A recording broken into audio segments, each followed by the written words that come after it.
Sapasap na ipaayana ti ayuda wenno nasapa pamasko dagiti umili iti Marcos, Ilocos Norte. Iti tunggal pamilya nakaawat ti sag sa 1,500 pisos. Kuna ni Mayor Antonio Mariano, 8,000,000 o patagasot aribo pisos tinailatang pondo manipod iti kahati munisipyo. Tinailatang para kadigiti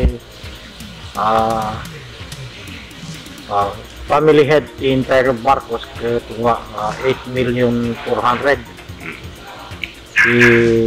nailatang every family head may 1,500 akas tulong ti LGU kadigiti kakailyaming taga Marcos kaya iti panag-COVID do ti nawalan ti trabaho bimastit iti kita ti manalong at gusto aminin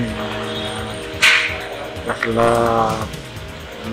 pagka nakakuandan nakaibabaan iti panagbiag na. Napalaos met ti panagyaman dagiti umili gapo iti naawat da at tulong. Yaman lang sir,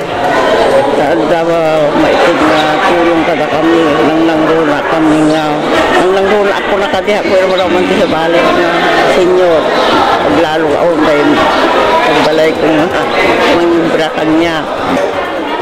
Thank you very much sir, itid yung usarmi sir, nang runa masaksakitak sir. Inayon ni Mayor Mariano ang mariknana tirigat ken napasaran gapo iti pandemya. Masya nagkadigiti kailiak ket napanunot ko mangted iti sangkabatit tulong kadakwada.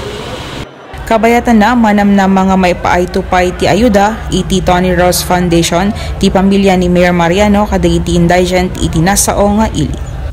Para iti Balitang Ilocos Online, John Agustin.